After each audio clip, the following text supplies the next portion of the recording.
Hey guys, so it's been a while since my last video, but a lot has happened and I'm gonna be drinking my matcha while I do this, so pardon me.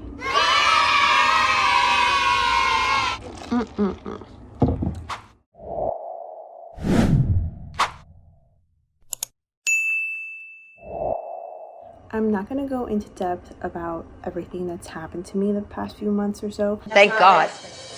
But for starters, I am going to say that I was in a relationship with someone for 3 years, and after 3 years of being together, he decided to break up with me, and I knew something was off right away, but I didn't really question it, and I wasn't really getting the answers that I needed or the closure that I needed to fully move on. But I found out that he was cheating. Yep, he was cheating. So I don't really know why you would do that after 3 years of being with someone, but it's whatever. Today's video is going to be one for the girlies. It's going to be about how you lock in after a breakup, okay? If you are trying to glow TF up after a breakup, this is how you're gonna do it. And for those of you that actually know me, you know that I'm someone who's like very like emotionally detached. So if someone does me wrong, like that's it. I can fully detach and focus on myself. So this is coming from someone who, honestly, I think I have the best perception and idea of what it takes to cut someone off and to just focus on yourself and to heal. Because I know it's like difficult. Everyone's like, you need to heal, you need to do this. And at least for me, like I feel like I moved on pretty easily, even though I was like inside I was struggling, but I was doing all the right things that I needed to do so I could heal and move on from the heartbreak as fast as possible. Number one, you're gonna block him everywhere. You are going to block that person because you don't want to be checking up on them. You don't want to be looking at what they post. You don't want to be checking their page just to see, you know, like, oh, did they follow someone new? Are they following another girl? Are they being tagged on posts? Like, no. If you are trying to move on, if you are actively moving on and letting go of them, that means that you also have to block them. Let me tell you, the second that this guy broke up with me, I was the one who blocked him. I cut him off right away because it's not that I didn't want him to see how I was thriving and how well I'm doing. It's more so the fact that I wanted to stop myself from checking his page. And at first, yes, I was like unblocking so I could see what he was doing.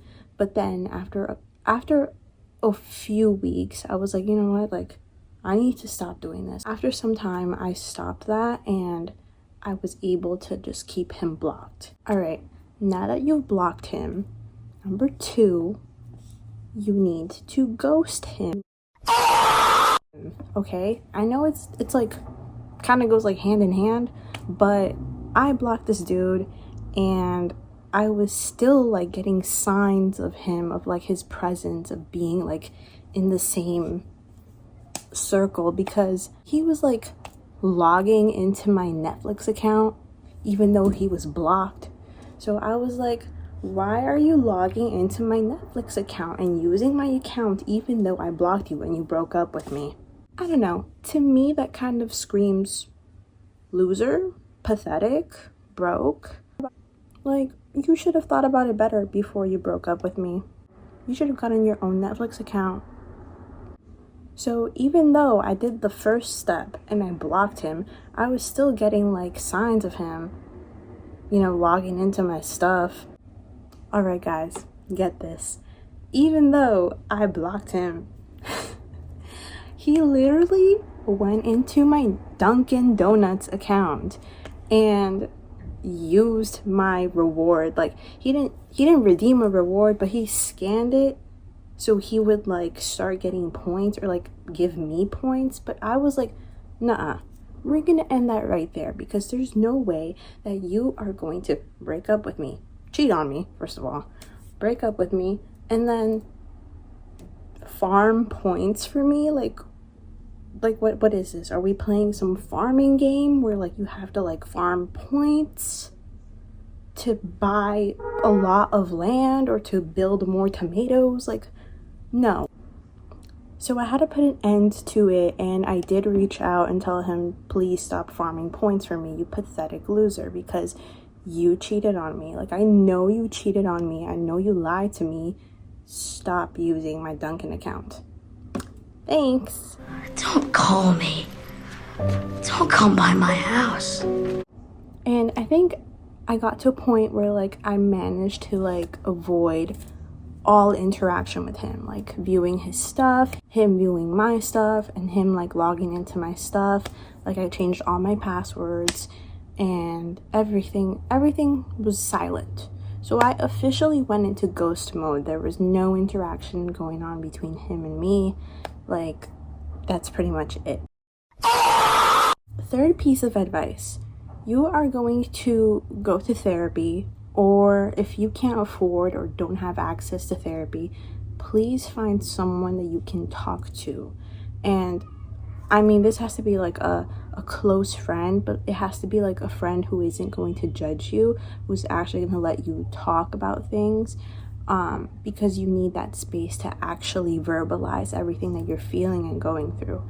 It's a really hard process to get over someone and to heal, especially after a breakup, especially if you were cheated on. Like, that leaves such a wound in someone's soul that's like really hard to heal. Those wounds are honestly generational, so I strongly believe that if someone was cheated on and it's caused like this trauma to them, that it gets inherited down through the bloodline. So that's what I'm trying to do, because I don't want my kids to be in a similar situation where they get cheated on. I was pretty lucky, to be honest, because I wasn't pregnant, tied down to that person. I had my own means of surviving. Like, I wasn't living with them. So it was pretty easy for me to like cut off contact and leave, you know? But other people have it harder. My point is that you need to talk to someone. I chose a different path for myself because I knew that I wasn't going to get much help therapy-wise, and I spoke to a Reiki healer, and she's also a life coach. So I went to a Reiki healer because I felt like the wound of being cheated on had affected me so much that I just knew that I wouldn't be able to move forward. Honestly, this is so hard to talk about because I still am struggling with this, and I think that if I were to get into a relationship right now or any time in the near future, it would be so hard for me to trust a man ever again because I've been cheated on before. So with my Reiki healer, I was able to balance out my chakras with her, and you know, I try to go to her very often, but I honestly haven't been there in a while. I usually go when I feel that I need to speak with someone, because she's also a very good listener. But if I'm feeling like really anxious and I don't know why, and yeah, it's been hard because I've had to forgive someone for hurting me without actually having that conversation with them. And I haven't gotten an apology. I haven't had closure. I haven't had an explanation for everything. So I've literally been on my own, healing this on my own. So yes, please go talk to someone. It doesn't matter who, it just has to be someone that's going to listen to you. My other piece of advice, my fourth piece of advice, is if you want to date, go ahead, because I've been on dates with people, but I have set a boundary for myself, and I think that if you're going to date after a breakup, you should set a boundary and kind of identify what red flags stick to you, just so that you don't get hurt the same way you were just hurt and feel those emotions all the way again. At least for me, I know that if I were to go out with someone, or if I started talking to someone and they started love bombing me right from the bat, I immediately just cut them off. I'm like, no, sorry, you seem too eager. If you seem too if you seem too eager, if you seem like too desperate or too, I don't know, like if you're love bombing me right off the bat, I'm sorry, but I just can't do that, because it's going to lead to something that will get my heart broken. And that is my boundary. That is my peace. That is how I protect myself so that I don't get hurt again. So I'm not going to tell you don't date anyone, don't go out on dates, because that's just you haven't fully healed. I think it's really hard for someone to fully heal if they're not doing things to distract themselves or to feel like there are other options out there, because I was so convinced that this was my person and that I wouldn't find anyone else. But then I kind of opened up my eyes to a whole new dating scene, and I realized, wow, like, okay, there are options. So it's not my loss, it's his loss.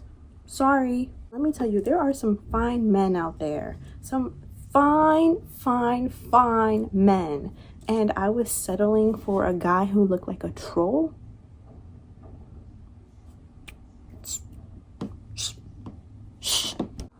Like, that is literally so embarrassing. But anyways, my other piece of advice, if you want to glow up, stop thinking about, oh, I'm going to glow up so he can miss me and see how I got hotter after our breakup. No, you need to glow up for you, okay? You need to glow up for you, babe, because I honestly, I look at myself in the mirror and I'm like, wow, my skin has like really stopped breaking out. Once I stopped caring, my skin got so much better. And when I was with him, I was breaking out. I was so unhealthy, like, no. Ugh. So if you're going to glow up for you, okay? Like, spend some time working on yourself physically, or like whatever you need to do.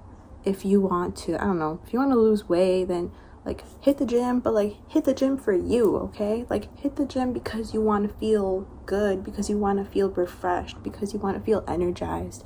And if you want to like work on your skin and stuff, then treat yourself to like a nice facial or buy good skincare products. Like, you need to invest in yourself so you can feel better about yourself. And I know this is like a bunch of like cheesy things, but it's really helped me, because I decided I'm going to invest in myself too. I'm going to look good post breakup. And guess what? I look better than before. I look better than before we started dating. It's going to feel so good to look good and be like, wow, I really did that for myself. Like, I really glowed up for myself, not for some gremlin looking troll. TF. And listen, I've got bigger fish to fry. I'm closer to my parents now than I was during that relationship, so I'm winning. Like I said, it's not my loss, it's his loss. I also have to worry about my parents just being like getting old in general. Like, they're in their senior age, and honestly, I need to start settling down. I'm expecting a ring. Like, hello. So I have bigger fish to fry. And one day, just know, this is a message for everyone. You are going to find someone who is going to get down on their knees for you. Like, right off the bat, they're gonna be like, wow, she's really cool. Like, I want to make her my wife. And when I find that person, or when you find that person, you don't have to worry about anything else, because that's just divine timing, and it's literally fate. I am a strong advocate for women leaving men. Like, honestly, if a woman is waiting on a ring for like years, like, I don't know, I would say leave him, because he would have been proposed to you right now if he knew you were the one. What about that? Anyways, that's the end of my TED Talk for today. So thank you for joining me. and I hope that I'll be doing more of these talking videos soon. I do have good news coming up in regards to like my personal life, and a lot of success is coming my way, so stay tuned for that and subscribe if you want to see more of this face. Bye.